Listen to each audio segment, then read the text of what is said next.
The rain didn't stop. Not for a second.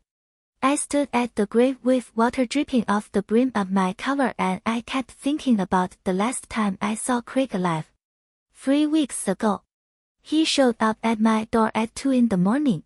His hands were shaking. He wouldn't come inside. He just stood on the porch in the dark and said, "Harry, if anything happens to me, you need to go to the cabin." I told him he was being paranoid.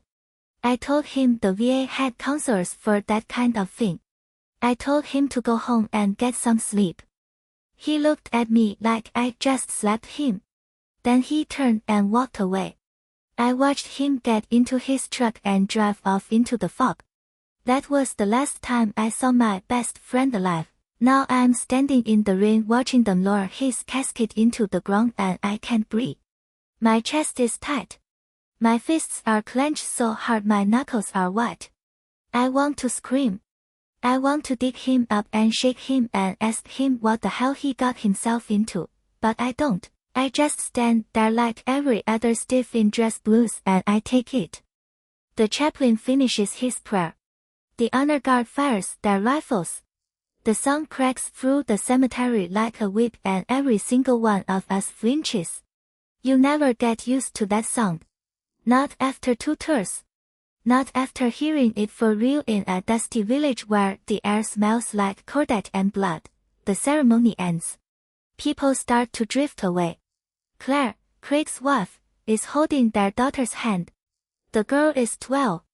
She doesn't understand why her father is in a box.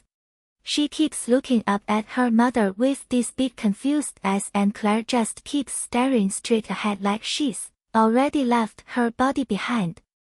I want to say something to her. I want to tell her that Craig was a good man. The best I ever knew. But the words get stuck in my throat and I just stand there like a coward. That's when I feel the hand on my elbow. I turn and there's a man there. Thin. Short suit. Gold-rimmed glasses. He looks like he's never held a gun in his life. But there's something in his eyes. Something careful. Something scared. Mr. Harrison, yeah. I'm Samuel Croft. I was Craig's attorney. He says it like he's apologizing. Like being Craig's lawyer is some kind of confession. Craig didn't mention he had a lawyer. Croft's mouth twitches. Not quite a smile. He was a private man. In many ways. I wait. The rain is soaking through my uniform. I don't care. Croft looks around like he's checking for eavesdroppers. The cemetery is almost empty. Just a few groundskeepers in the distance. But he still leans in close. He left something for you, Croft says. His voice drops to a whisper. He gave it to me 6 weeks ago. Made me swear I wouldn't give it to you until after the funeral. Exactly after. Not before. My heart starts pounding. What is it? Croft opens his briefcase. He pulls out a plain white envelope. My name is written on the front in Craig's handwriting. Blocky. Uneven. Like his hand was shaking when he wrote it. Croft hands it to me. I'm sorry for your loss, Mr. Harrison. Truly. He closes his briefcase and walks away before I can ask any more questions. I watch him disappear into the fog.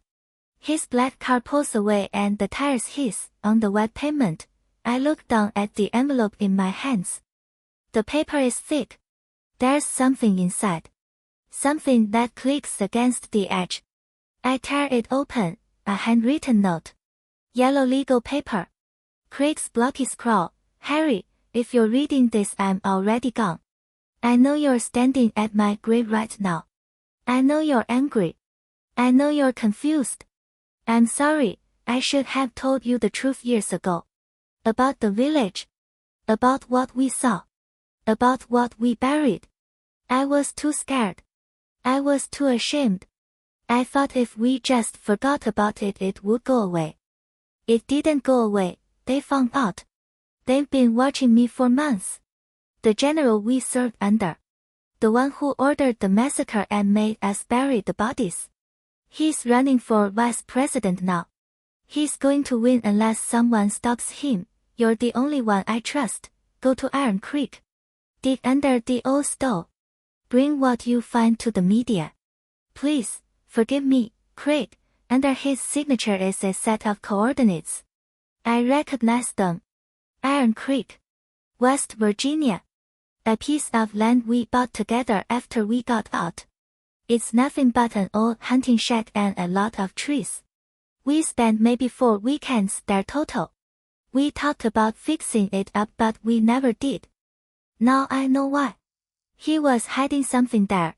I fold the note and put it in my pocket. My hands are shaking. I don't know if it's the cold or the shock. I don't care. I start walking. My boots splash through puddles. The grass is soggy under my feet. I don't look back. I get to my truck and climb in. The old F-150 smells like coffee and gun oil. The seats are cracked. The heater takes forever to kick in. I sit there for a minute with my hands on the wheel and my breath coming in short gasps. Then I start the engine and I drive. The drive to Iron Creek takes 6 hours. I don't stop. I don't eat. I don't even think. I just drive with my hands gripping the wheel and my eyes fixed on the road ahead. The highway turns to back roads. The back roads turn to dirt. The dirt turns to mud. The cabin is in worse shape than I remember. The roof is sagging. The porch is rotting. There are weeds growing up through the floorboards. The old stove is still there. A rusted hunk of iron that weighs about 200 pounds. I get out of the truck and walk up to the cabin. The door is unlocked. The hinges screech when I push it open. Inside it smells like dead mice and wet wood. Dust is everywhere. Cobwebs hang from the ceiling like dirty lace. I walk to the stove and start to drag it away from the wall. My bad knee screams. My back pops. I keep pulling.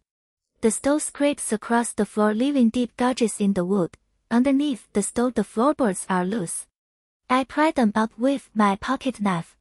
The wood splinters under the pressure. Under the floorboards there's a metal box. Rusted. Heavy. I lift it out and set it on the table. The lid is stuck. I have to use a crowbar from the truck to pry it open. The metal screeches in protest. Then it pops open.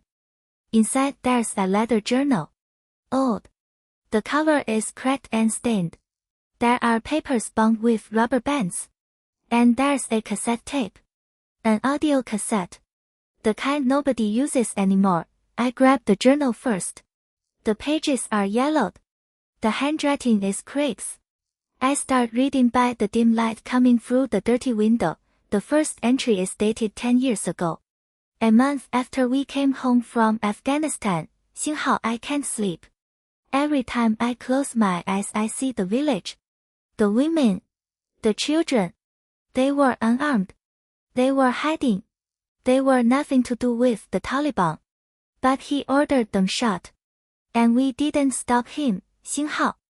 幸好 we didn't stop him. 幸好. The entries go on for years. Hundreds of pages. Craig documented everything. The massacre. The cover-up. The names of the soldiers involved. The bribes. The threats. The way the military brass buried the evidence. He names the general. Vance.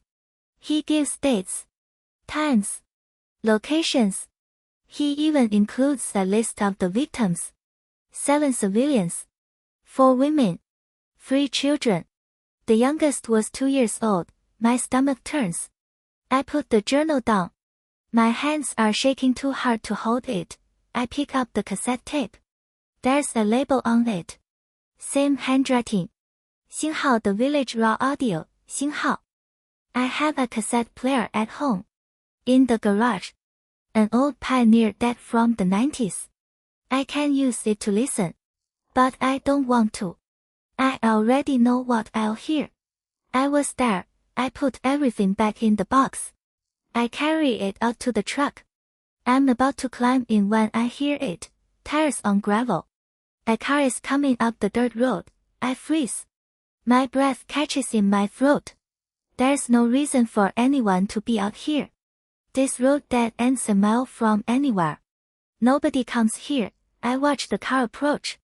It's a black SUV with tinted windows. No plates. I've seen vehicles like this before. In Afghanistan. Running intel operations. The kind that don't exist on any official record. The SUV stops about 30 yards away. The engine stays running. The doors don't open. I know a bad situation when I see one. I get in the truck. I start the engine. I put it in reverse. The SUV's headlights flash. Twice. A signal. I don't wait to see what comes next. I hit the gas. My truck lurches backward. I spin the wheel and turn around. Mud sprays everywhere. I floor it down the dirt road. Behind me I hear the SUV roar to life. They're following. Fast. I take the first turn I see. A logging trail that cuts through the woods. The truck bounces and jerks. Branches scrape against the windows. The road narrows to almost nothing. The SUV is still behind me. They're gaining. I push the truck harder. The engine screams. The speedometer needle climbs. 60. 65. On a dirt road in the middle of nowhere, I take another turn. Another. I'm completely lost now. I don't know where I'm going. I just know I can't stop. The trail opens up into a clearing. A dead end. There's a steep embankment ahead. A drop of maybe 20 feet down to a creek. I have no choice. I slam on the brakes. The truck skids to a stop. I grab the metal box and jump out of the cab. I run. My boots slip in the mud. My knee screams with every step. I run for the embankment and I jump. I hit the water hard. Cold shock rushes through my body. The creek is shallow but fast. I lose my footing and go under. The box slips from my hands. I reach for it. My fingers find the edge of the lid. I grab it and pull it to my chest. The current drags me downstream. I'm tumbling over rocks and gravel. My head goes under again. I come up gasping for air. I can hear shouting from the clearing above. Men's voices. They're looking for me. I kick toward the bank. The water slows down. I grab at roots and branches and pull myself out. I'm shivering. The cold has sunk into my bones. I'm bleeding from a cut on my forehead, but I have the box. I crawl into the underbrush and I hide. I don't move. I don't breathe. I listen. The voices move away. They're heading upstream. They think I'm still in the water. I wait 10 minutes. 20. The voices fade, then I start to move. I don't know where I'm going. I just know I have to keep moving. One step at a time. I keep the box hugged against my chest. The sky is starting to get dark. The rain hasn't stopped. It keeps falling in sheets. I'm soaked through. I'm freezing. I'm hurt, but I'm alive, and I have the evidence. I walk for hours. I follow the creek until it meets a paved road. A two-lane highway with no shoulders and no lights. I start walking along the edge of the road with my thumb out. A semi-truck passes me. A minivan. A sedan.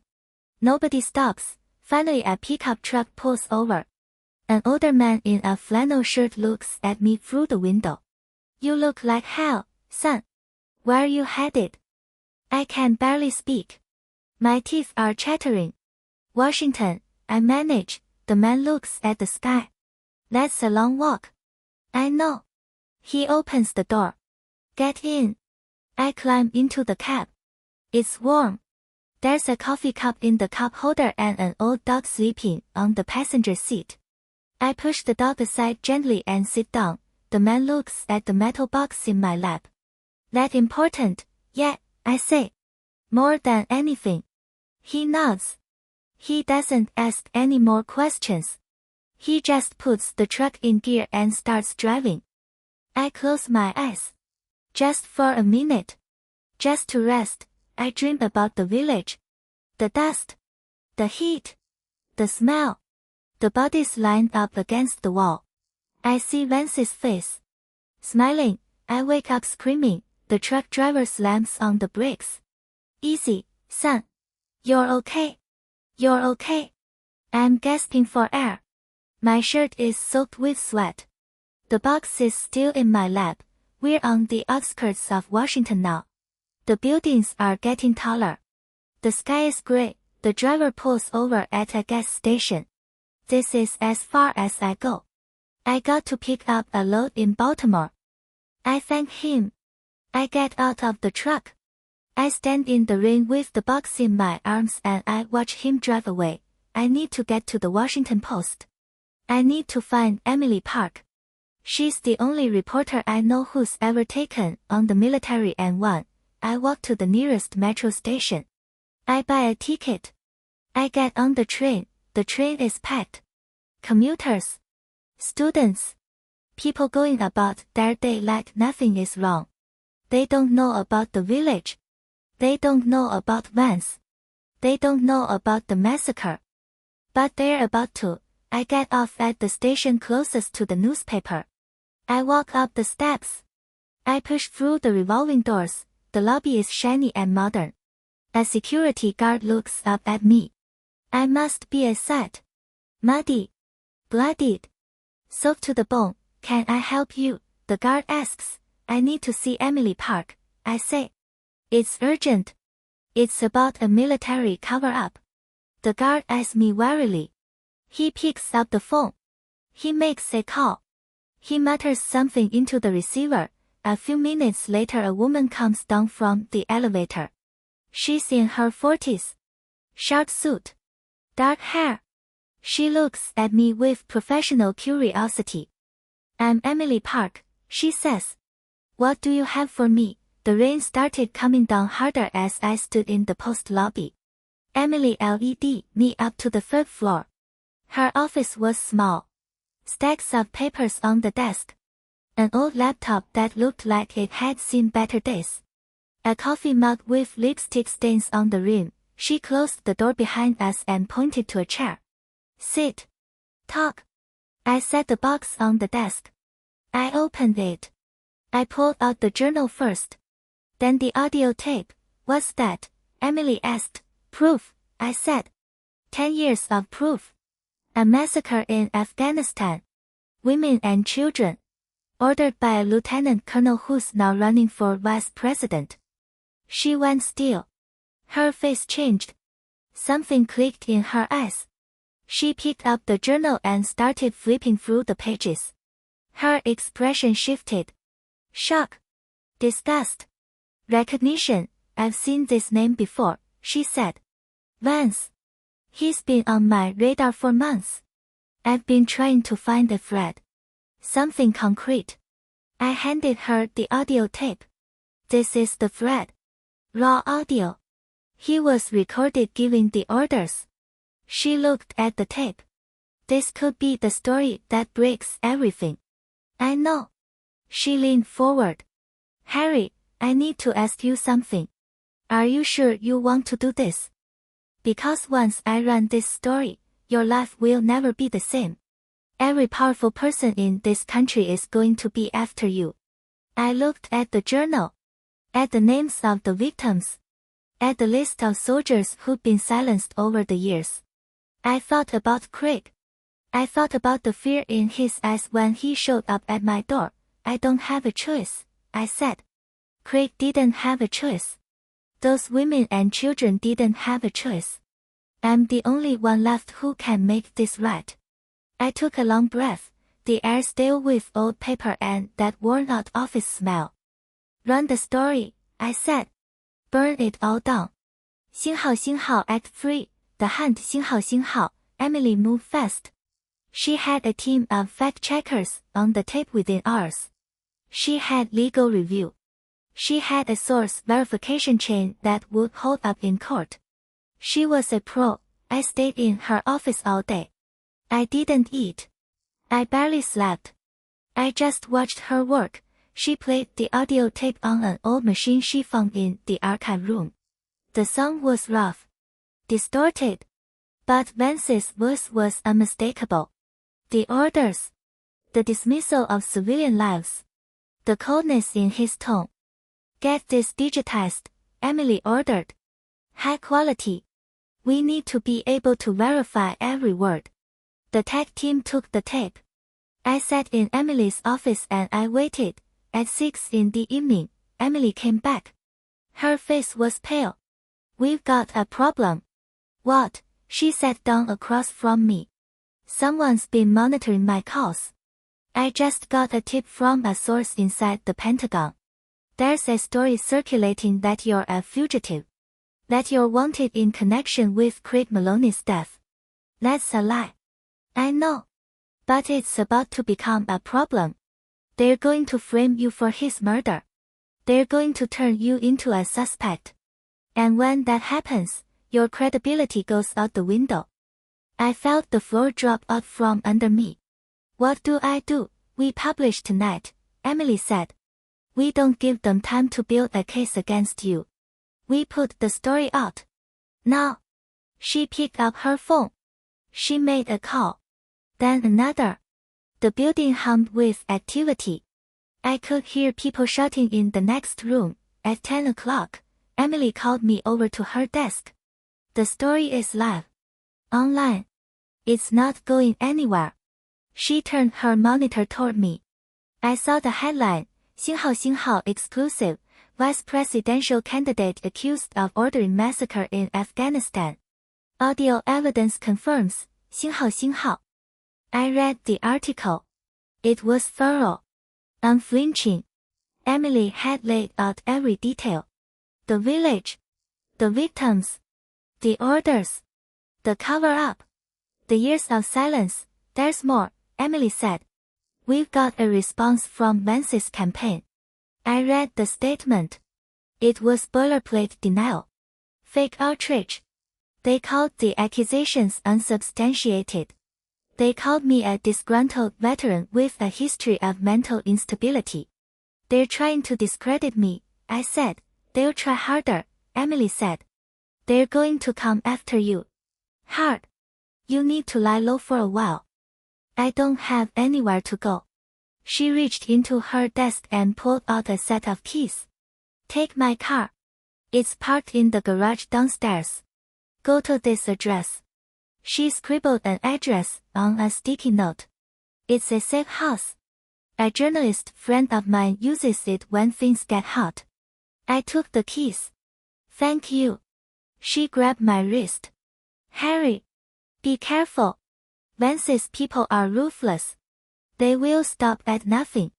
I walked down the stairwell, avoiding the elevator. I got to the garage. Emily's car was a beat-up Honda Civic. It blended in perfectly. I got in. I started the engine. I drove to the address. It was a small apartment in a quiet part of the city. I climbed the stairs. The lock was a combination. Emily had given me the code. I got inside. The apartment was sparse. A couch. A table. A single bed. I sat down on the couch. My body was trembling. My knee was on fire. I looked at my reflection in the window. I didn't recognize myself. I stayed there for 3 days.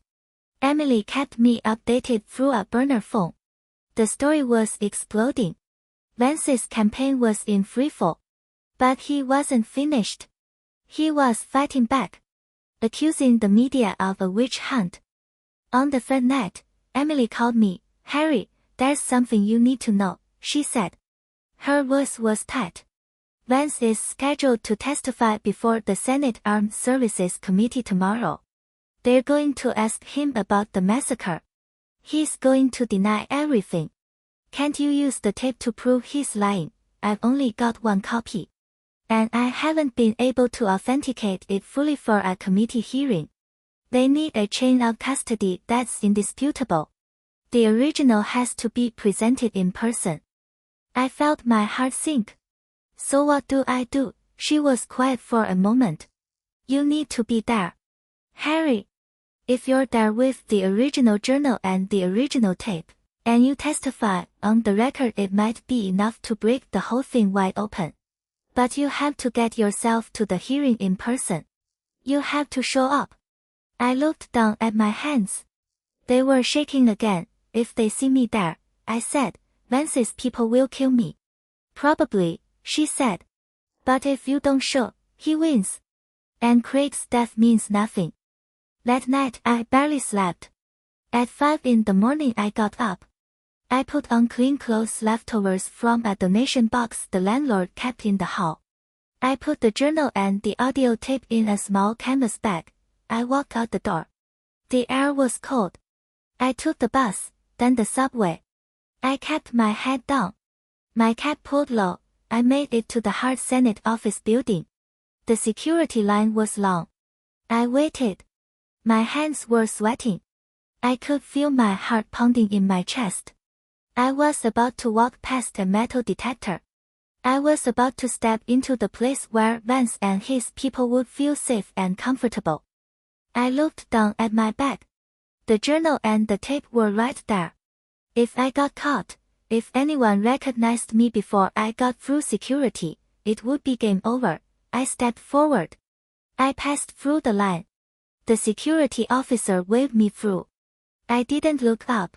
I made it inside. The hearing room was packed. Press, senators, staffers, and Vance himself. He was sitting at the witness table, flanked by his lawyers. He looked older than I remembered. But the eyes were the same. Cold. Empty. I slipped into the back row. I stayed low. I watched as the committee chair called the hearing to order. I watched as they swore in Vance. He put his hand on the Bible and he swore to tell the truth. The questioning started. Gentle at first. Then sharper. Senator Morrison, a hard-nosed Democrat from Ohio, went straight for the throat. General Vance, is it true that you ordered the deaths of 7 unarmed civilians in the village of Kara, Afghanistan, in 2009? Vance leaned into the microphone. His voice was calm, measured. That accusation is false. I have always served my country with honor. I heard a collective murmur through the room. The press corps typed furiously on their laptops. I looked at the back of Vance's head. I imagined what he was thinking. Did he believe his own lie? Did he even remember those faces? I stood up. I walked down the side aisle. My footsteps echoed on the marble floor. The room went quiet. Everyone turned to look at me. Vance turned. He saw me. And for one split second, just a fraction, I saw something in his eyes. Fear. I walked to the front of the room. Senator Morrison was looking at me with confusion. Who are you? I set the canvas back down on the table in front of him. My name is Harry Harrison, I said. I was a sergeant in the 1st Battalion, 504th Marine Regiment. I served under then Lieutenant Colonel Vance in Afghanistan. And I have evidence that he ordered the massacre in Kara. Vance stood up. His lawyer pulled him back. This is a circus, Vance shouted. This man is a fugitive. He's wanted for questioning in the death of a fellow soldier. I pulled out the journal. I held it up. Read this, I said. Every page. Every date. Every name. And listen to this. I pulled out the audio tape. This is a recording of Vance giving the order to burn the bodies. To destroy the evidence. To make it look like an airstrike. The committee chair leaned over. Senator, I'd like to see those documents. I handed them over. I watched as the pages were passed around. I watched the color drain from Vance's face. His lawyer stood up.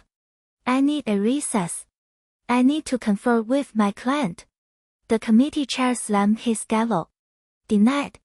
General Vance, you will answer the questions. I sat down in the front row. I didn't look away. I kept my eyes on Vance. He couldn't meet my gaze. The hearing went on for 3 more hours. In the end, Vance was asked to step down. He was escorted out by Senate security. The cameras flashed. The press stampeded toward their microphones and laptops. The whole world was about to know the truth. I sat in that room and I felt something I hadn't felt in years, peace. The next few days were a blur. I gave testimony. I answered questions from the committee. I was asked to describe every detail of the massacre. I did. I was asked to recount the years of silence. I did that too. Vance's defense team tried to discredit me. They brought up my PTSD, my time in the VA hospital, my nightmares. They tried to paint me as a broken man with a vendetta, but they couldn't touch the evidence. The journal was meticulous. The tape was undeniable. And one by one, other veterans came forward. Others who had been there. Others who had seen the same things. By the end of the week, Vance was arrested. He was charged with conspiracy to commit murder, obstruction of justice, and multiple counts of war crimes. His campaign suspended operations. His party distanced itself from him. He went from the cusp of the vice presidency to a federal holding cell in less than 72 hours. I watched it all on TV from Emily's apartment. I felt nothing. No satisfaction. No sense of victory. Just a deep, bone-tired emptiness. Emily called me on the fourth day. "Harry, you need to come down to the office. There's someone here who wants to meet you." I went down to the post. Emily led me to a conference room. Inside was a small group of people. I recognized some of them. Family members. The relatives of the victims in Kara. They'd flown in from Afghanistan. Their faces were lined with grief. They'd been waiting years for this moment. One of them, an older woman with silver hair and eyes that had seen too much, stood up and walked toward me. "You are Harry?" she asked. Her English was halting. "Yes," I said. She took my hands in hers. My daughter was in that village. She was 15. She dreamed of becoming a teacher. Her voice cracked. She was killed. For many years, I thought I would never know the truth. She squeezed my hands. "I thank you," she said. "Thank you for bringing the truth back." I didn't know what to say. I looked at her eyes. They were filled with years of sorrow, but also a new dawn of relief. I think I nodded. I hope I nodded. After the families left, Emily pulled me aside. "What are you going to do now?" I thought about it. I thought about the empty house. The quiet street. Martha waiting for me. "I'm going home," I said. She nodded. "You earned it." I took the train back to our neighborhood. I walked up the driveway. Martha was in the garden. She looked up when she heard my footsteps. She ran toward me. She wrapped her arms around me. I felt her tears on my neck. I held her for a long time. The sun was setting. The sky was gold. I knew things would never be the same. I knew I would carry the scars. The memories. The nightmares. But I also knew this. Craig's death had not been in vain. His silence had finally been broken. His burden had been lifted. And somewhere, in a place beyond the stars, he was finally at rest. I slept that night for the first time without dreaming. I got married to Martha when I was 27. She was 25. She had a smile that could light up a dark room and a laugh that made you forget every bad thing that ever happened to you. I was a grunt just back from my first deployment. I had dirt under my nails and a head full of things I couldn't talk about. But when she looked at me, I felt clean. I loved her the way a journeyman loves air. I gave her everything. Every paycheck went into the joint account. Every weekend I spent fixing the gutters, painting the fence, building a deck in the backyard because she said she wanted one. I worked double shifts at the warehouse. I picked up odd jobs. Plumbing. Electrical. Whatever paid. I bought her a new car when hers broke down. I paid for her night classes when she decided she wanted to go back to school. I never said no to her. Not once. That's what love means, I thought. You give. You don't count the cost. We had a daughter, Sarah. She was beautiful. She had her mother's eyes and my stubbornness. I used to come home from work and she'd run to the door and wrap her tiny arms around my legs. I'd lift her up and spin her around and she'd laugh that pure little laugh. Those were the good years, but somewhere along the way, something changed. Martha started getting distant. She'd stay late at work. She'd go out with her friends on weekends and not tell me when she'd be back. She stopped asking about my day. She stopped looking at me when I talked. She'd just nod and scroll through her phone while I sat across the dinner table, chewing my food in silence. I told myself it was stress. She was working hard. She was tired. I started doing more around the house. I took over the cooking, the laundry, the grocery shopping. I made sure her coffee was hot in the morning and her wine was chilled in the evening. I picked up her dry cleaning. I filled her car with gas. I did everything I could to make her life easier. She never said thank you. She never noticed. The worst part was Sarah. My daughter started pulling away too. She'd hide in her room with her headphones on. She'd roll her eyes when I asked about her day. She shut the door in my face without a word. I tried to talk to her. I tried to connect. But there was always an excuse. Homework. A video call. A headache. She was busy. She was never too busy for her mother. Martha and Sarah had this bond. They'd spend hours together. Shopping. Brunch. Watching those reality shows I couldn't stand. I wasn't invited. I was never invited. I'd sit in the living room with the TV on mute and I'd hear them laughing in the kitchen and I'd feel this ache in my chest.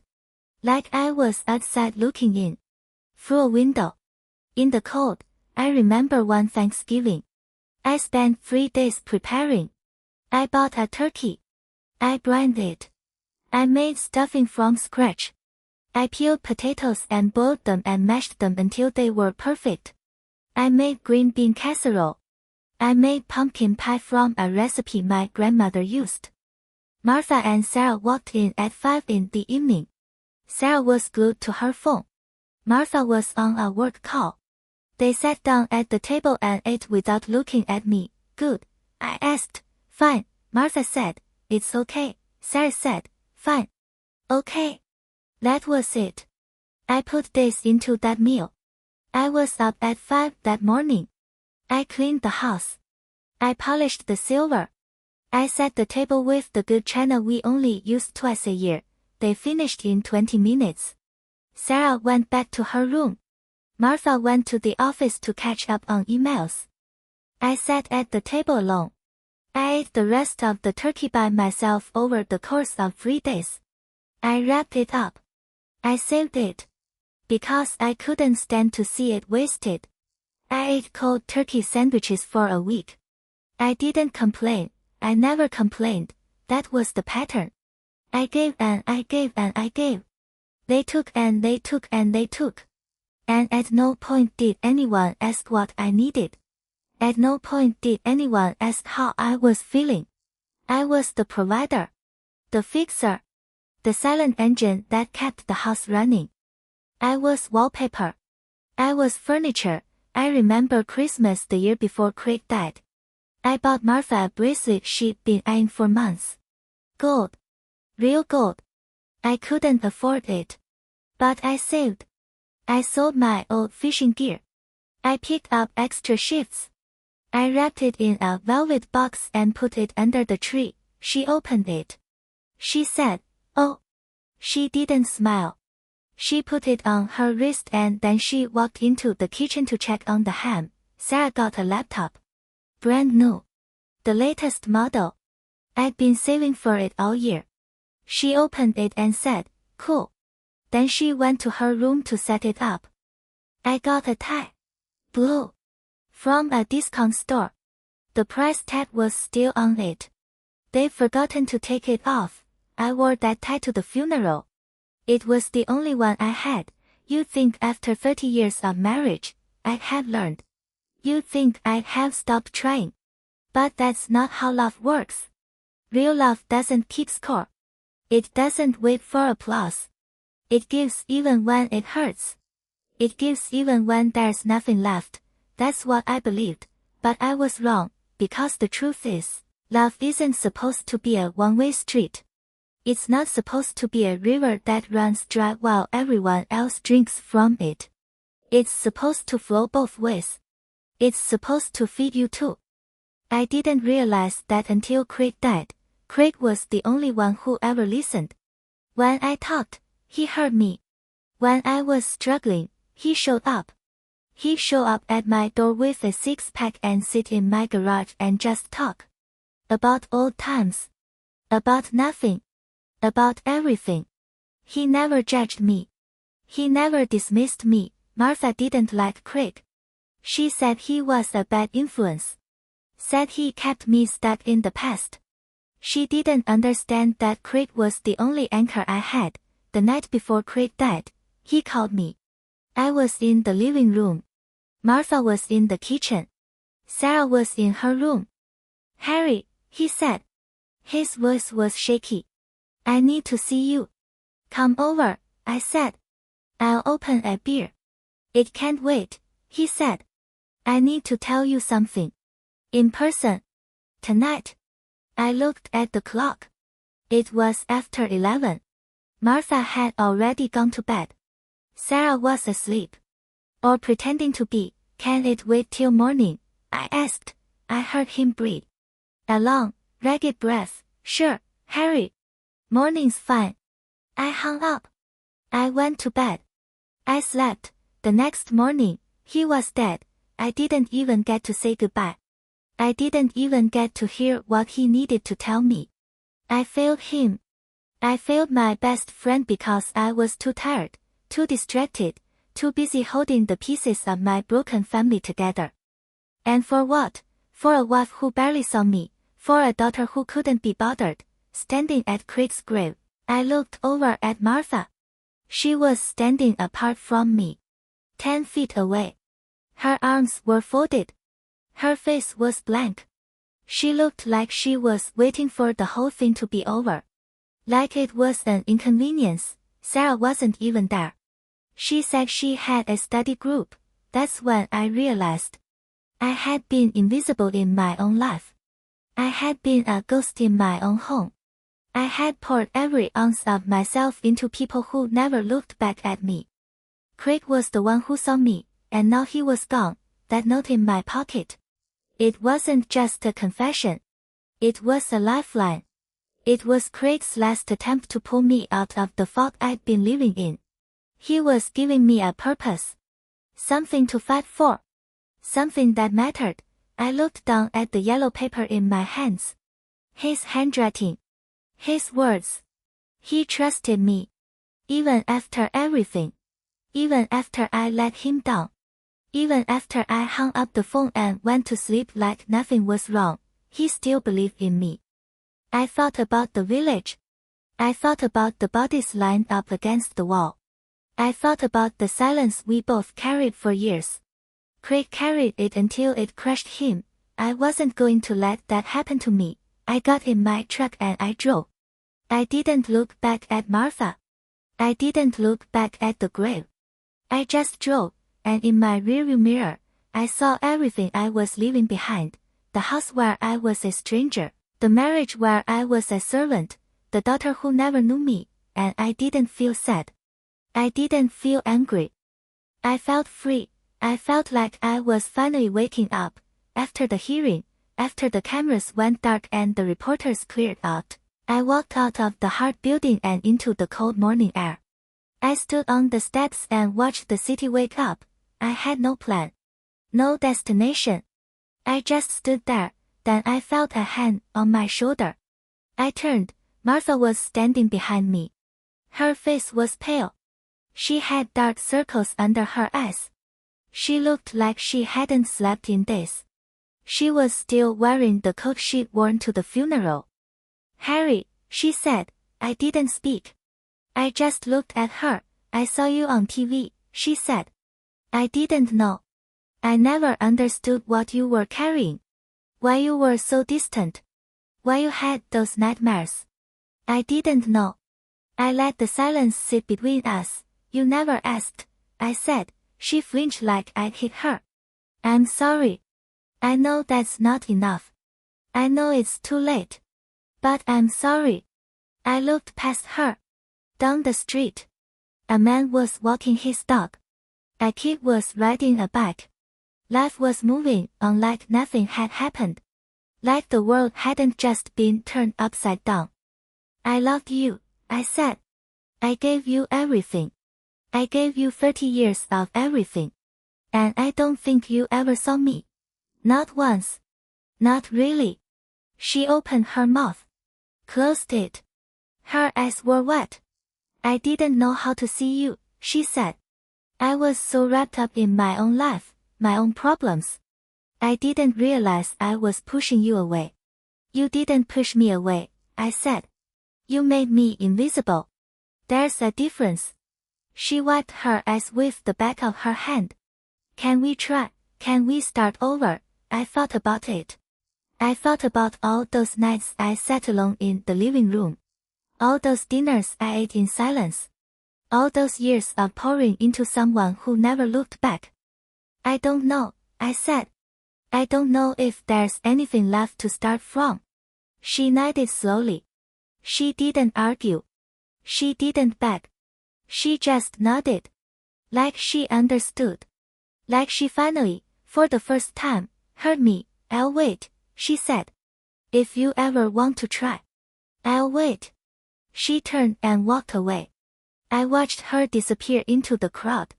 I felt a strange ache. Not pain. Not relief. Just a deep, hollow echo of all the years we'd spent together and all the things we'd never said. I walked down the steps. I started walking without any clear direction. I ended up at a small diner on the edge of Capitol Hill. I went inside. I ordered coffee. I sat in a booth by the window. The waitress brought a cup. Black. I wrapped my hands around it. The warmth seeped into my palms. I pulled Craig's note out of my pocket. I unfolded it. I read it again. 星号 you're the only one I trust. 星号. I read that line 3 times. 4. I let it sink in. I thought about what he'd done. The sacrifices he'd made. The secrets he'd carried. And finally, the truth he'd died to protect. I folded the note carefully. I put it back in my pocket. I took a sip of coffee. The sun was climbing over the buildings now. The sky was blue. The coldest blue you can imagine. The kind that cuts through you but also wakes you up. I thought about what I'd tell Craig if I could see him one more time. I'd tell him I was sorry I didn't listen that night. I'd tell him I was sorry I let him carry the weight alone for so long. I'd tell him that I finally finished what he started. Then I thought about what he'd say back. He'd probably just smile. He'd probably say, I knew you would. Because that's the kind of friend he was. The kind who believed in you even when you didn't believe in yourself. I finished my coffee. I left a tip on the table. I walked out of the diner and into the sunlight. I didn't know what was next. I didn't have a clear road ahead. But for the first time in a long time, I wasn't afraid. I wasn't running from anything. I was just walking. One foot in front of the other, and I knew that wherever I ended up, I'd be okay. Because Craig had trusted me. And I had proven worthy of that trust. In the end, that's all that matters. That's the only thing that really counts. That, and the courage to break the silence. They say the truth will set you free. But that's only half of it. The truth doesn't set you free by itself. You have to carry it. You have to fight for it. You have to be willing to pay the price. Craig paid that price. I almost didn't, but in the end, I did. I carried it all the way. And now it's done. The question I want to leave you with is this. What truth are you carrying? What silence are you breaking? Because the hardest truths are the ones we keep inside. And the most important battles are the ones nobody else knows we're fighting. If this story meant something to you, if it made you feel something real, leave a comment. Subscribe. Share your own story. Because the only way we break these cycles is by speaking up. By refusing to stay silent. By being brave enough to say, "Not on my watch." That's what Craig taught me. That's what I'll carry with me for the rest of my life. I didn't go home that night. I couldn't. The house on Maple Street wasn't a home anymore. It was a museum of all the ways I'd been erased. I checked into a motel on the outskirts of town. The kind with flickering neon lights and a vending machine that hummed like it was dying.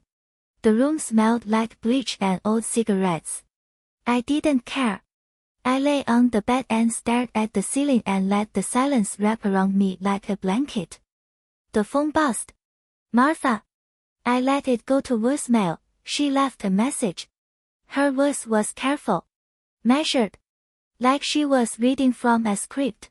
"Harry, I know you're upset. I know things have been hard. But we need to talk. Sarah is worried about you. Come home." Sarah was worried. That was a new one. I deleted the message. I turned the phone off. I closed my eyes and I slept for 12 straight hours. When I woke up, the sun was pouring through the cheap curtains. I felt hollow. Empty. But not in a bad way. It was the kind of empty that comes after you finally put down a weight you've been carrying for too long. I went to the diner across the street. I ordered eggs, toast, coffee. I ate slowly. I watched the morning rush. The businessmen with their ties crooked. The students with their backpacks. The old man in the corner nursing a cup of tea. Nobody looked at me. Nobody knew who I was. For the first time in years, that felt like a gift. I took out Craig's note again. I read it one more time. Then I folded it and put it in my wallet. The hearing was over. Vance was in custody. But something still gnawed at me. Craig's letter mentioned other names. Soldiers who'd been in on the cover-up. Men who were still out there. Men who had every reason to make sure the truth never saw the light of day. And some of them knew I existed. I called Emily Park. She answered on the first ring. "Harry. You okay?" "I'm fine. I need to know something." "Did the committee subpoena all the military records, the personnel files from our unit?" A pause. "They requested them. But the Pentagon is dragging its feet. They're claiming some of the files are classified. There's a lot of pushback. Which names are they protecting?" Another pause. Longer this time. "I don't have the full list yet. But there's a name that keeps coming up. Sergeant Barnes. He was at Cora. He was one of Vance's men. He's now a civilian contractor working for a defense firm in Virginia." I felt the cold settle in my stomach. Barnes.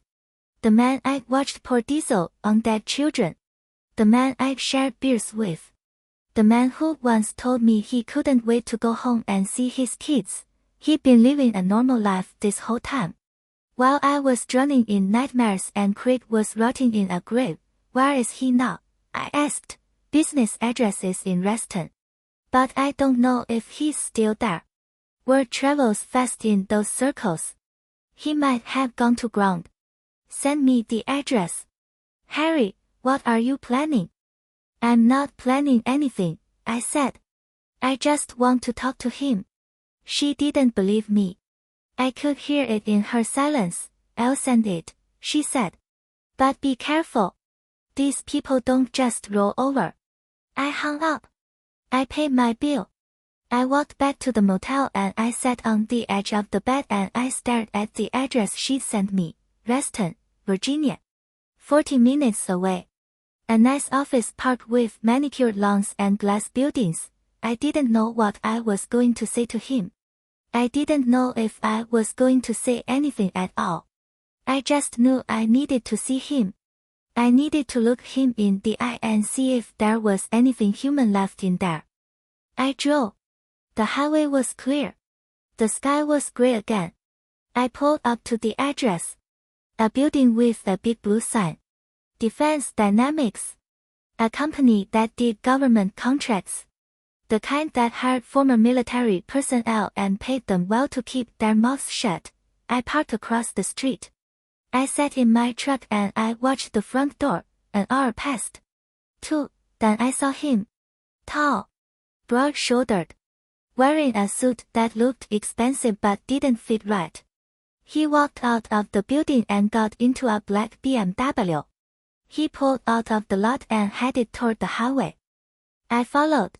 I stayed far enough back that he wouldn't notice. He drove to a gym. A high-end fitness club with valet parking. He went inside. I parked down the street and I waited. He came out 2 hours later. He was wearing workout clothes. He looked like he was in good shape. Better shape than me. He got back in his BMW and drove to a steakhouse. A fancy one. He went inside.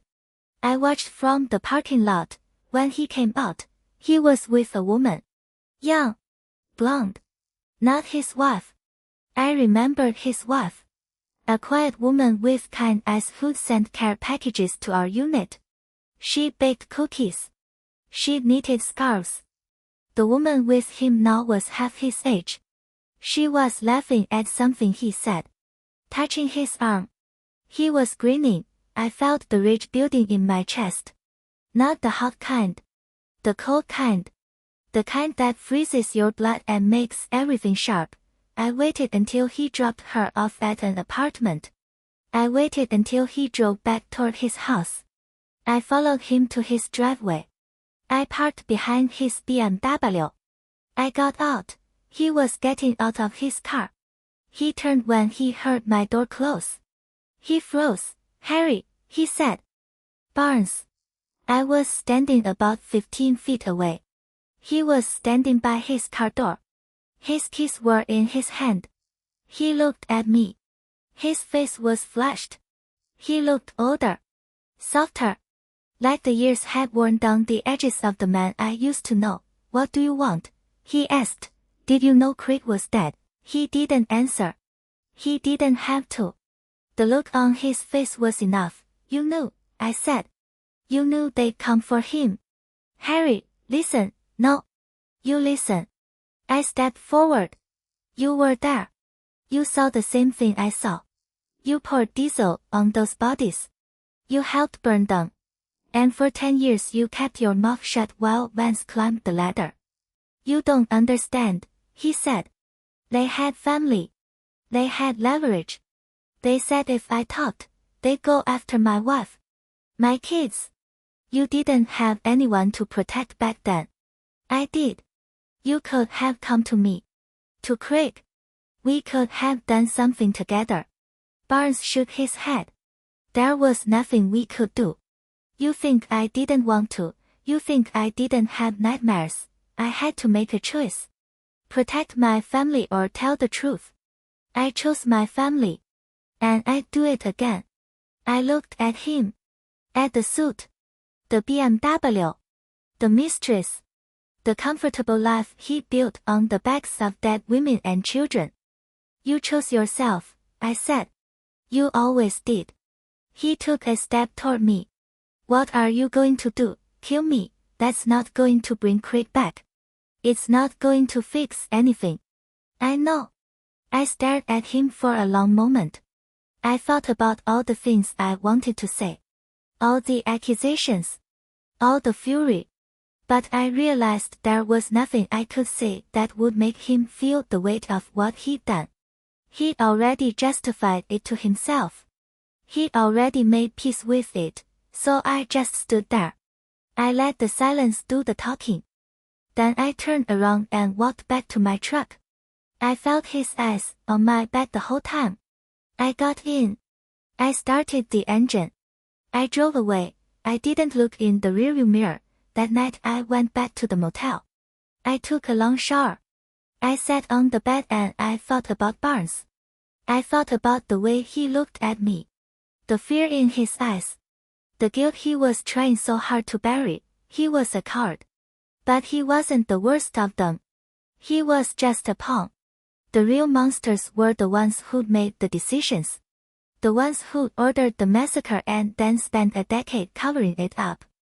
And some of them were still walking free. The next morning, I drove back to my house. I needed to get some things. Clothes. My old laptop. My service pistol. Martha was in the kitchen when I walked in. She was making coffee. Sarah was at the table, scrolling through her phone. They both looked up. Martha smiled. A hesitant smile. Sarah looked away. Harry, Martha said. You came back. I need to get some things, I said. I won't be long. I walked past them. I went to the bedroom.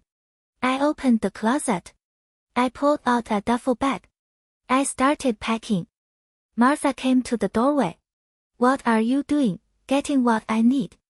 Are you leaving, for good? I stopped. I looked at her. She looked fragile. Scared. Like she was finally realizing I might not come back. Things have changed, I said. I've changed. I don't want you to go. Then why did you treat me like I was invisible for 30 years? She didn't answer. I closed the duffel bag. I slung it over my shoulder. I walked past her. I went to the kitchen.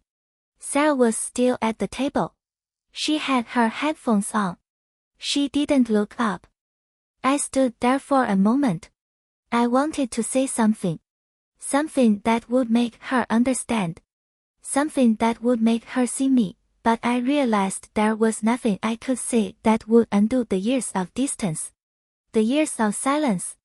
The years of being a ghost in my own home. Sarah, I said. She took one headphone off. What? I love you. And I always will. But I can't be the person you think I am. I can't be the quiet man in the corner who never asks for anything. That man is gone. She stared at me. For a second, I saw something in her face. A flicker of confusion. Of surprise. Maybe even regret. Then she put the headphone back on. She turned back to her phone. I walked out the door. I didn't look back. 星号星号 Act 5 continued 中文翻译星号星号，那晚我没有回家，我做不到。枫树街的那栋房子再也不是家了，它是一座博物馆，陈列着我被抹去的一切痕迹。我在城郊找了一家汽车旅馆住下，那种霓虹灯闪烁不定，自动售货机嗡嗡作响像要断气的地方。房间里闻起来像漂白剂和陈年香烟味，我不在乎。我躺在床上盯着天花板，任由寂静像毯子一样裹住我。手机震动了，玛莎，我让她转入了语音信箱。她留了一条消息，她的声音很谨慎、克制，像是在照着稿子念。哈里，我知道你不高兴，我知道最近很艰难，但我们需要谈谈。莎拉很担心你，回家吧。莎拉担心了，这可真新鲜。我删掉了那条消息，我关了手机，我闭上眼睛睡了整整12个小时。当我醒来时，阳光正透过廉价窗帘倾泻进来，我觉得空荡荡的，虚无，但不是那种不好的感觉，是那种你终于放下背负了太久的重担之后才会有的空。我去了街对面的餐馆，我点了鸡蛋、吐司、咖啡，我慢慢的吃，我看着早高峰，系歪了领带的上班族，背着书包的学生，角落里捧着一杯茶慢慢喝的老头。没人看我，没人知道我是谁，这么多年来，头一次，这感觉像是一份礼物。我又掏出克雷格的纸条，我又读了一遍，然后我把它折好，放进了钱包里。听证会结束了，万斯被收押了，但还有什么东西在啃噬着我。克雷格的信里提到了其他名字，参与掩盖的士兵，那些还逍遥在外的人，那些有充分理由确保真相永不曝光的人。而他们中有些人知道我的存在。我给艾米丽·帕克打了电话，她第一时间就接了。哈里，你还好吗？我没事。我想知道一件事，委员会传唤了所有军方记录吗？我们那个单位的人事档案。一阵停顿，他们要求了，但五角大楼在拖延。他们声称有些文件是机密，阻力很大。他们在保护哪些名字？又是一阵停顿，这次更长，我还没有完整的名单。但有一个名字反复出现，巴恩斯中士。他在卡哈，他是万斯的人。现在他在弗吉尼亚一家房屋公司做文职承包商。我感到一股寒意沉入胃里。巴恩斯，我亲眼看着他把柴油浇在死去的孩子身上的那个人，和我一起喝过啤酒的那个人，那个曾告诉我他等不及回家看孩子们的那个人。他这段时间一直在过着正常的生活，而我淹没在噩梦里。克雷格烂在坟墓里，他现在在哪？我问。公司地址在雷斯顿，但我不确定他还在不在那里。消息在那些圈子里传得很快，他可能已经躲起来了。把地址发给我。哈利，你打算做什么？我不打算做什么，我说，我只是想跟他谈谈。他不相信，我从他的沉默里听得出来，我会发的。他说，但要小心，这些人不是乖乖就范的那种。我挂了电话，我付了账，我走回汽车旅馆，坐在床边，盯着他发来的地址，弗吉尼亚州雷斯顿，40分钟车程，一个不错的办公园区，有修剪整齐的草坪和玻璃建筑。我不知道我要对他说什么，我不知道我是否真的会说点什么，我只知道我该去见他，我需要看着他的眼睛，看看那里还剩不剩下一点人性。我开车，高速公路上很通畅，天空又是灰蒙蒙的，我开到了那个地址，一栋楼，上面有块大蓝招牌，防御动力公司，一家做政府合同的公司，那种会招退伍军人，付高薪让他们闭紧嘴巴的公司。我把车停在街对面，我坐在卡车里，看着前门。1个小时过去了，2个小时，然后我看到了他，高个子，宽肩膀，穿着一身看起来很贵但不合身的西装。他走出大楼，上了一辆黑色宝马，他驶出停车场，朝高速方向去了。我跟了上去，我跟得足够远，他不会注意到。他开到了一家健身房，一家高端健身会所，有代客泊车，他进去了。我把车停在街对面，等着。2个小时后他出来了，他穿着运动服，看起来状态很好，比我的状态好。他回到他的宝马车里，开到了一家牛排馆，一家高档的。他进去了，我从停车场里看着，他出来时带着一个女人，年轻的，金发的，不是他妻子。我记得他的妻子，一个安静的女人，眼神温和。往我们部队寄过爱心包裹，他烤过饼干，他织过围巾。现在跟他在一起的那个女人只有他一半的年龄，他因为他说的什么话在笑，摸着他的胳膊，他在咧嘴笑。我感到胸中的怒火在积聚，不是那种炽热的，是那种冰冷的，那种冻结血液，让一切都变得锐利的那种。我一直等到他把那个女人送到一处公寓，我一直等到他开车驶向自己的房子，我跟着他到了他的车道，我把车停在他的宝马车后面。我下了车，他正从车里出来，他听到我关车门的声音，转过身来，他僵住了。哈里，他说，巴恩斯。我站在大约15英尺之外，他站在他的车门旁边，钥匙在他手里，他看着我，他的脸涨红了，他看起来老了，软了，岁月似乎磨平了我曾经认识的那个人的棱角。你想要什么？他问。你知道克雷格死了吗？他没有回答，他不必回答，他脸上的表情已经足够了。你知道，我说，你知道他们会来找他。哈里，听我说，不，你听我说。我向前迈了一步，你也在场。你看到了跟我一样的东西。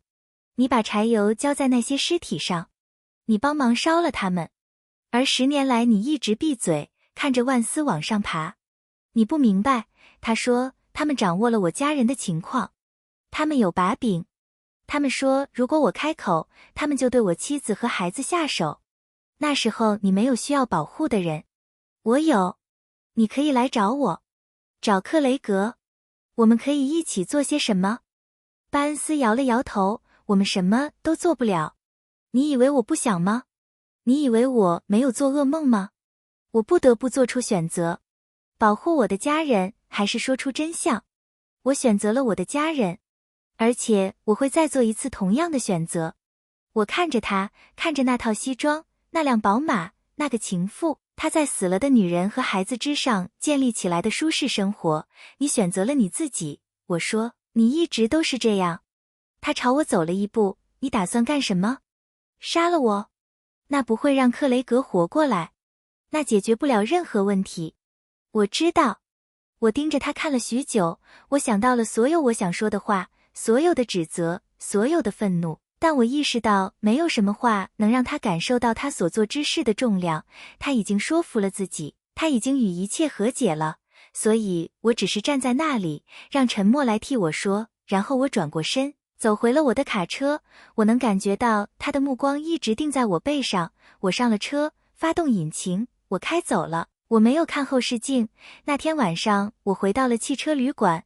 我冲了很长时间的澡。我坐在床上，想着巴恩斯，想起他看我的眼神，他眼里的恐惧，他那么努力想埋藏起来的罪恶感。他是个懦夫，但他不是他们中最坏的那个，他只是一枚棋子。真正的怪物是那些做决定的人，是那些下令屠杀，然后用10年去掩盖他的人，而他们中的一些人还在逍遥法外。第二天早上，我开车回了自己家。我需要拿些东西，衣服，我的旧笔记本，我的勤务手枪。我走进去的时候，玛莎在厨房里，她在煮咖啡，莎拉在餐桌旁刷着手机。他们都抬起头来。玛莎笑了，一个犹豫的微笑。莎拉把视线移开了。哈里，玛莎说，你回来了。我需要拿点东西。我说，我不久待。我从他们身边走过，我进了卧室。我打开衣柜，我拽出一个行李袋，我开始往里装东西。玛莎走到门口，你在干什么？拿我需要的东西。你要走？永远的走吗？我停下了，我看着他，他看起来很脆弱，很害怕，像是他终于意识到我可能不会再回来了。事情变了，我说，我也变了。我不想你走。那你为什么30年里当我是透明的？他没有回答。我拉上行李袋的拉链，我把它甩到肩上，我从他身边走过，我进了厨房。莎拉还在桌边，她戴着耳机，她没有抬起头。我在那里站了一会儿，我想说点什么，能让他明白的话，能让他真正看见我的话，但我意识到我什么也说不出来，能挽回那些年疏远的岁月，那些年的沉默，那些年我在自己家里像个鬼魂。莎拉，我说。他摘下一只耳机。什么？我爱你，而且我永远都会。但我不能再做你以为我是的那个人了。我不能做那个坐在角落里，从不开口要任何东西的安静男人了。那个人已经不在了。他盯着我，有一瞬间，我在他脸上看到了什么，一丝困惑，一丝惊讶，甚至也许是遗憾。然后他把耳机带了回去，他转回了他的手机。我走出了门，我没有回头。I drove away from the house and I didn't stop. The duffel bag was on the passenger seat. My service pistol was in the side pocket. I had a few $100 in cash and a tank full of gas. That was it. That was everything I had left in the world. I drove to the motel. I checked back in. The same clerk looked at me with the same blank expression. She didn't ask any questions. I appreciated that. I sat on the bed and I thought about what came next. The hearing had exposed Vance. He was in custody. But the tentacles went deeper. Barnes was just one of many. There were others. Men who held the line. Men who buried the truth. Men who'd been paid off or threatened into silence, and they were all still walking free. I pulled out the journal again. Craig had listed names. Dates. Locations. He'd done the work of a detective, a prosecutor, and a historian all in one. He left nothing to chance. I read through the entries one by one. Each name was a ghost that had been haunting me for years. Some of them I knew personally. Others were just names on a page. But they all had one thing in common. They'd been at Kara. They'd been part of the cover-up. And they'd all benefited from the years of silence. I made a decision. I wasn't going to wait for the system to catch up. The system was slow. The system was compromised. The system had let Vance rise to the brink of the vice presidency while Craig was being buried in the ground. I was going to do what Craig should have done years ago. I was going to bring them all down. I started with the list. I worked my way through it. Each name was a mission. Some were easy to find. Public records, social media, property tax listings. Others were harder. But I had time.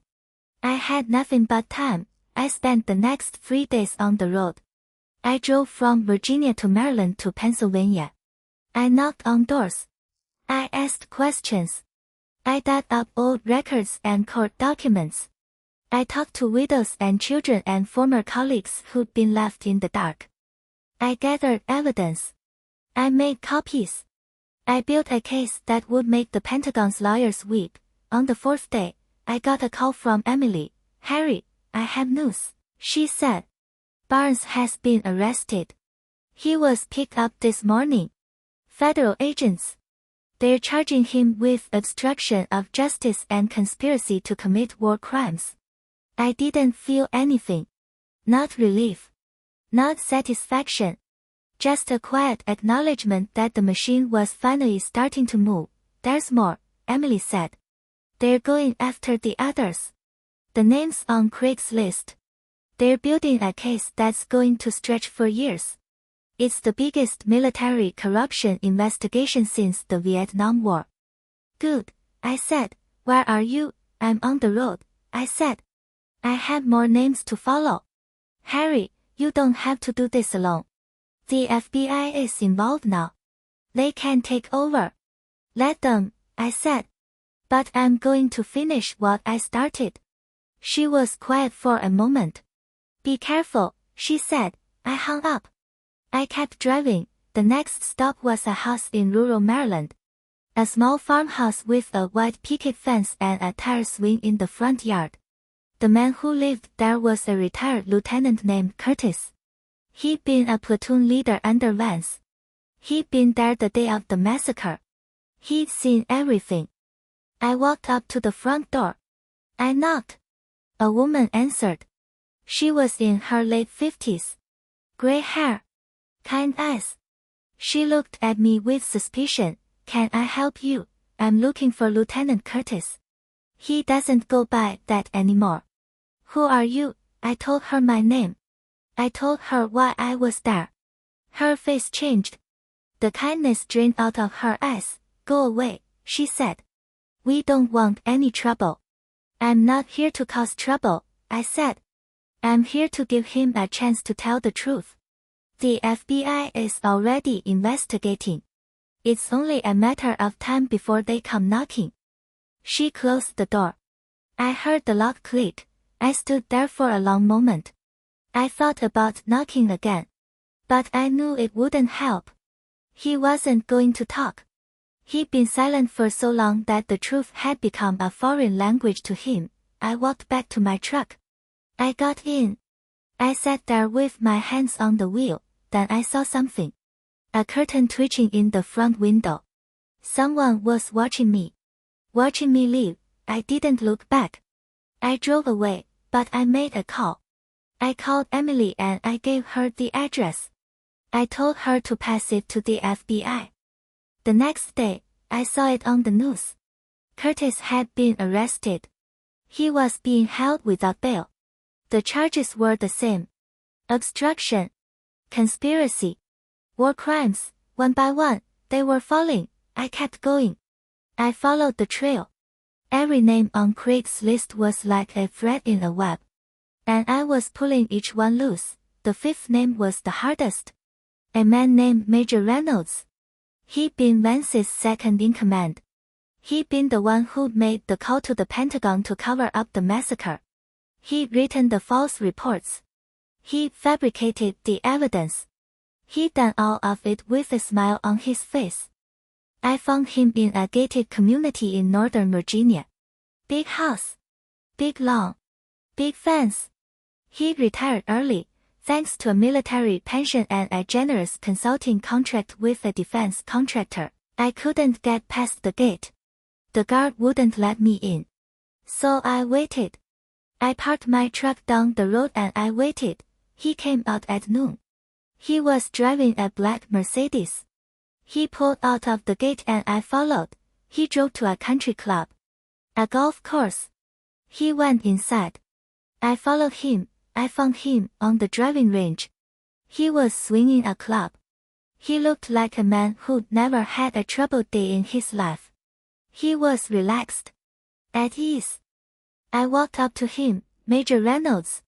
He turned. He looked at me. He didn't recognize me at first. Then he did. And his face went pale. You, he said, me. What do you want? I want you to know that it's over. Your names are on a list. The FBI is working through it. They're going to come for you. And when they do, I'll be there. He lowered his club. You think you can just walk in here and threaten me? I'm not threatening you, I said. I'm telling you the truth. The same truth you've been hiding for 10 years. It's coming out. Whether you like it or not. He stared at me. I could see the gears turning in his head. He was calculating, weighing his options. He was a smart man. He'd always been smart. That was what made him dangerous. You don't have to do this, he said. We could come to an arrangement. I have money. I have connections. I can make it worth your while.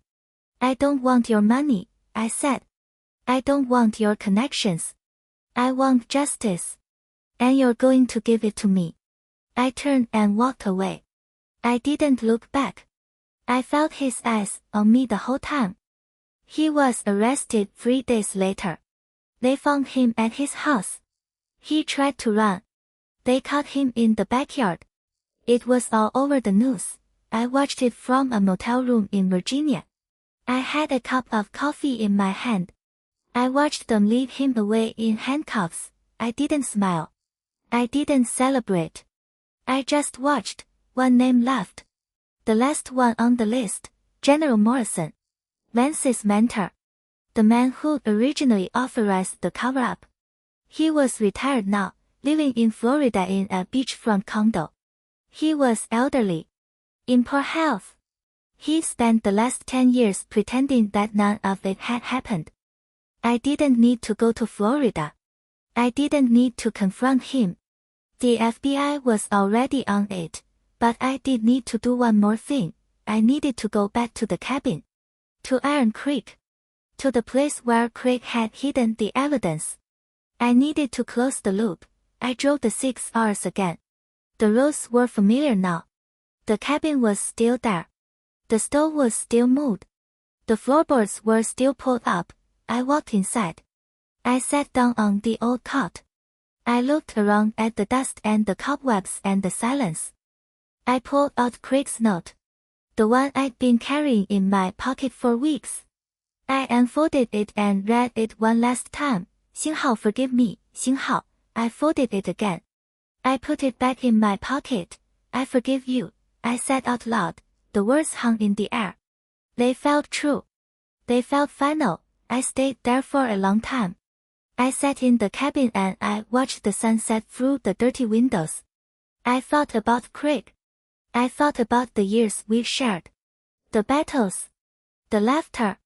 The silence. I thought about everything I'd lost. And everything I'd found. When the sun went down, I walked out of the cabin. I closed the door behind me. I stood in the clearing and I looked up at the stars.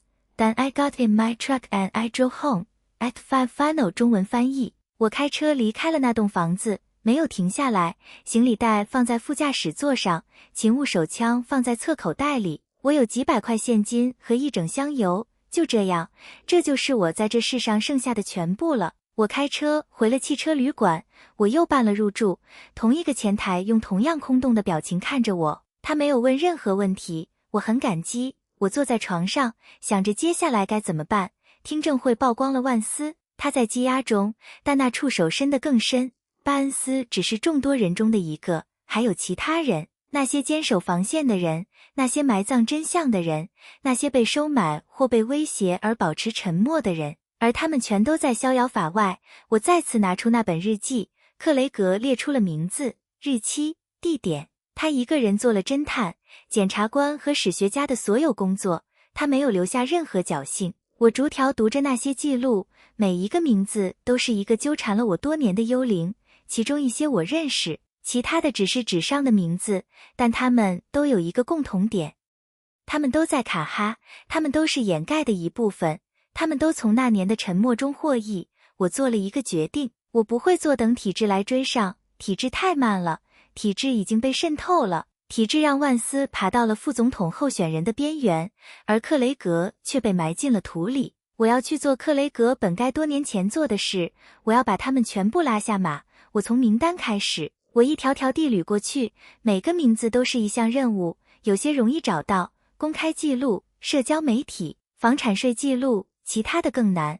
但我有的是时间，我除了时间一无所有。接下来的3天我都在路上，我从弗吉尼亚开到马里兰，又开到宾夕法尼亚。我敲门，我问问题，我挖掘旧记录和法庭文件，我和遗孀、孩子以及那些被蒙在鼓里的前同事谈话，我收集证据，我做了备份，我构建了一个能让五角大楼的律师们落泪的案子。第4天，我接到了艾米丽的电话，哈里，我有消息，她说巴恩斯被捕了，今早被抓的。联邦探员，他们指控他妨碍司法和共谋犯下战争罪。我没有任何感觉，没有如释重负，没有满足感，只是平静地确认了，这台机器终于开始运转了，还有更多。艾米丽说，他们要对其他人下手了。克雷格名单上的名字，他们正在构建一个会持续多年的案子。这是越战以来最大的军方腐败调查。很好，我说，你在哪？我在路上，我说，我还有更多名字要追。哈里，你不必一个人做这件事。FBI 现在已经介入了，他们可以接手。让他们接手，我说，但我要把我开始的事做完。他沉默了一会儿，小心，他说，我挂了电话，我继续开车。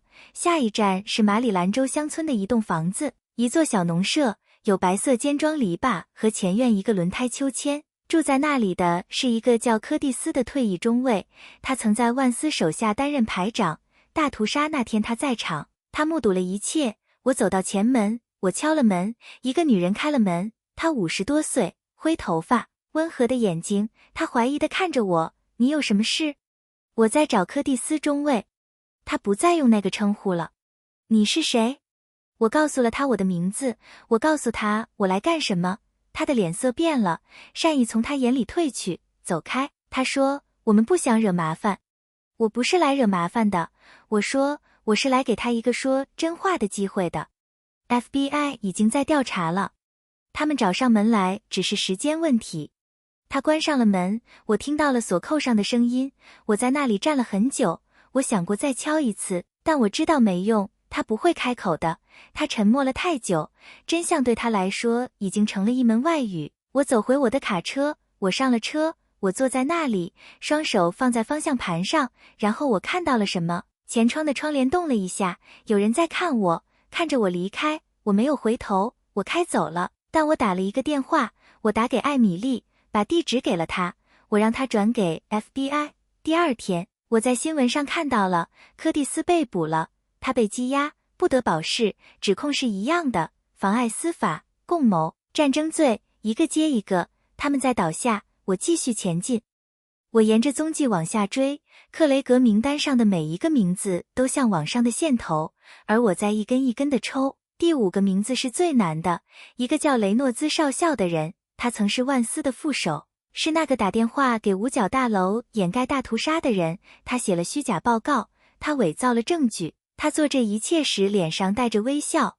我在北弗吉尼亚的一个封闭社区里找到了他，大房子、大草坪、大围栏，得益于军方的退休金和一家房屋承包商慷慨的咨询合同，他提前退休了。我没能通过大门，保安不让我进去，所以我等着，我把卡车停在路那边等着。中午他出来了，他开着一辆黑色奔驰，他驶出大门，我跟了上去。他开到了一家乡村俱乐部，一个高尔夫球场，他进去了，我跟了进去。我在练习场找到了他，他在挥杆，他看起来像个一辈子没遇到过麻烦的人，他很放松、从容。我走向他，雷诺兹少校。他转过身，他看着我，一开始他没认出我，然后他认出来了，他的脸变得煞白。他说，你想要什么？我想让你知道，一切都结束了。你的名字在一份名单上。FBI 正在逐一核查，他们会来找你的。而当他们来的时候，我会在那里。他放下了球杆。你以为你能走进来威胁我？我不是在威胁你，我说我是在告诉你真相，那个你藏了10年的真相，它就要曝光了，不管你喜不喜欢。他盯着我，我能看到他脑子里在飞快转动，他在计算，在权衡选项。他是个聪明人，他一直很聪明，那正是让他变得危险的原因。你不必这么做，他说，我们可以达成协议。我有钱，我有关系，我可以让你值得这么做。我不要你的钱，我说，我不要你的关系，我要正义，而你会把它给我。我转身走开了，我没有回头，我能感觉到他的目光一直落在我身上。他3天后被逮捕了，他们在他的房子里找到了他，他试图逃跑，他们在后院抓住了他，新闻上全是这个。我在弗吉尼亚的一家汽车旅馆房间里看着，我手里端着一杯咖啡，我看着他们用手铐把他带走，我没有笑，我没有庆祝，我只是看着。只剩下一个名字了，名单上的最后一个，莫里森将军，万斯的导师，那个最初授权掩盖的人。他现在退休了，住在佛罗里达一个海滨公寓里。他年事已高，身体不好。过去10年，他假装什么都没发生过。我不需要去佛罗里达，我不需要去质问他。FBI 已经在办了，但我确实需要再做一件事。我需要回到那间木屋，去铁西，去克雷格藏证据的那个地方。我需要收尾。我又开了6个小时的车，现在这些路已经熟悉了。木屋还在那里，炉子还一开着，地板还翘着。我走了进去，我在那张旧行军床上坐下，我看着灰尘、蛛网和寂静。我掏出克雷格的字条，那张我放在口袋里几个星期的字条，我把它展开，最后一次读了一遍。星号原谅我，星号。我又把它折好，放回口袋。我原谅你，我大声说。那些话悬在空气中，他们感觉真实，感觉终了。我在那里待了很久，我坐在木屋里，看着太阳透过肮脏的窗户落下。我想着克雷格，想着我们一起度过的年月，那些战斗，那些欢笑，那些沉默。我想着所有我失去的东西，和所有我找到的东西。太阳落山后，我走出了木屋，我在身后关上了门。我站在空地上，抬头看着星星，然后我上了我的卡车，开车回家。